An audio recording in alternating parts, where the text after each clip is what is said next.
Breaking news చూస్తున్నాం. CM Revanth Reddy ఇవాళ ఢిల్లీకి వెళ్లనున్నారు. 2-3 రోజులు ఢిల్లీలోనే ఉండే అవకాశాలున్నాయి. నూతన పీసీసీ చీఫ్ ఎంపిక, మంత్రివర్గ విస్తరణ, నామినేటెడ్ పోస్టులపై ఖర్గే, రాహుల్, కేసీలతో చర్చించనున్నారు. రాజీవ్ గాంధీ విగ్రహావిష్కరణకు సోనియా గాంధీని ఆహ్వానించనున్నారు. అలాగే వరంగల్లో రైతు కృతజ్ఞతా సభకు రాహుల్ గాంధీని ఆహ్వానిస్తారు. రేపు ఢిల్లీలో ఫాక్స్కాన్ యాపిల్ మ్యానుఫ్యాక్చరర్స్ కంపెనీ ప్రతినిధులతో CM Revanth Reddy, IT minister Sridhar Babu సమావేశమవుతారు.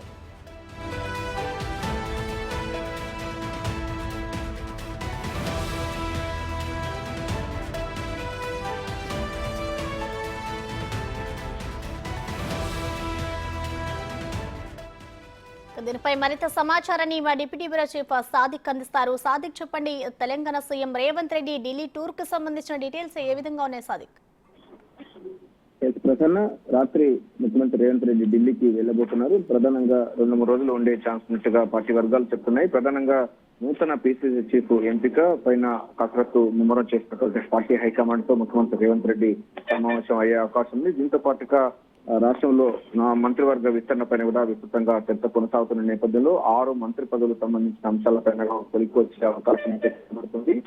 మంత్రివర్గ పూర్తిస్థాయిలో విస్తరించి మరింత వేగవంతంగా భావిస్తుంది. ముఖ్యమంత్రి రేవంత్ రెడ్డి కూడా ఇదే చెప్తా ఉన్న నేపథ్యంలో ఈ మంత్రివర్గ విస్తరణ పైన కూడా పార్టీ హైకమాండ్ తో చర్చించే అవకాశం కనబడుతుంది. దీంతో పాటు పార్టీ హైకమాండ్ కు మాట్లాడే అవకాశం ఉంది. 7 మంది నామినేట్ పదవులకు అయితే పార్టీ క్యాడర్ కి ఇవ్వడం జరిగింది. మిగతా సంబంధించిన వాళ్ళకు కూడా ఇవ్వాలని కూడా పార్టీ భావిస్తున్న నేపథ్యంలో దానికి సంబంధించిన అంశాలపైన కూడా అటు మల్లికార్జున ఖర్గేతో, కేసీ వేణుగోపాల్తో ముఖ్యమంత్రి రేవంత్ రెడ్డి చర్చించనున్నారు. దీంతో పాటుగా ఈ నెల 20వ తారీఖు రోజు రాజీవ్ గాంధీ జయంతి సందర్భంగా సెక్రటరీ ముందు రాజీవ్ గాంధీ భారీ విగ్రహాన్ని ఏర్పాటు చేయబోతున్నారు. ఈ కార్యక్రమానికి సోనియా గాంధీని ఆహ్వానించాలని కూడా ముఖ్యమంత్రి రేవంత్ రెడ్డి భావిస్తున్నారు. ముఖ్యమంత్రి రేవంత్ రెడ్డి కూడా సోనియా గాంధీకి కలిసి ఆమెను ఆహ్వానించే అవకాశం అయితే కనబడుతుంది. దీంతో పాటుగా వరంగల్ లో రైతు డిక్లరేషన్ చేసినటువంటి రాష్ట్ర ప్రభుత్వం 2 లక్షల రుణమాఫీ చేసిన తర్వాత దాన్ని ఈ రోజుతో 2 లక్షల రుణమాఫీ చేస్తా ఉన్నారు. దీనికి కృతజ్ఞత సభగా రాహుల్ గాంధీని ఆహ్వానించే లక్ష్యంగా ఒక భారీ బహిరంగ సభ పెట్టి రైతు సంక్షేమ ప్రభుత్వం కాంగ్రెస్ ప్రభుత్వం అని మరోసారి రూల్ చేసిందని కూడా చెప్పడం, అదేవిధంగా 2 లక్షల రుణమాఫీ చేసిన ఘనత కూడా కాంగ్రెస్ పార్టీకి దక్కింది. సో ఇచ్చిన మాట ప్రకారం కాంగ్రెస్ పార్టీ తమ హామీని నెరవేర్చుకున్న నేపథ్యంలో ఒక భారీ బహిరంగ సభను ఏర్పాటు చేయాలని ప్రభుత్వం భావిస్తా ఉంది. సో ఎప్పుడైతే ముఖ్యమంత్రి పీసీసీ చీఫ్ గా ఉన్నప్పుడు రాహుల్ గాంధీతో వరంగల్ రైతు డిక్లరేషన్ లో మేము అధికారంలోకి వస్తే 2 లక్షల రుణమాఫీ చేస్తామని హామీ ఇచ్చారు. హామీని నెరవేర్చిన సందర్భం కనబడిన నేపథ్యంలో దానికి ఒక విజయోత్సవ ర్యాలీగా లేకపోతే విజయోత్సవ సభగా నిర్వహించి ఒక భారీగా సభను సమకరించే లక్ష్యంగా ప్రభుత్వం వర్గాలు అయితే స్థాయిలో ఫోకస్ పెట్టింది. దీనికి ముఖ్య అతిథిగా రాహుల్ గాంధీ రాబోతున్నారని కూడా తెలుస్తా ఉంది. సో రాహుల్ గాంధీకి మర్యాదపూర్వకంగా ఆయన ఈ యొక్క సభకు రావాలని ముఖ్యమంత్రి రేవంత్ రెడ్డి ఆహ్వానించబోతున్నారు.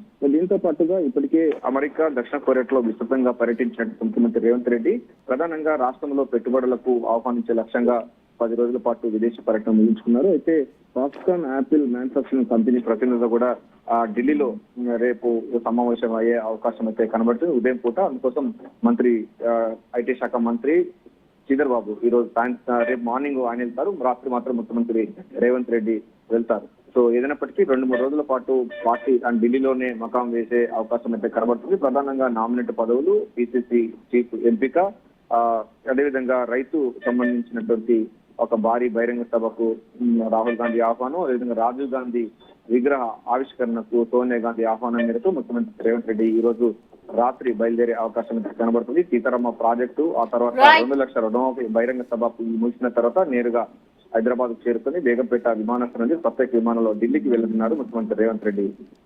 Prasanna, thank you Sadiq.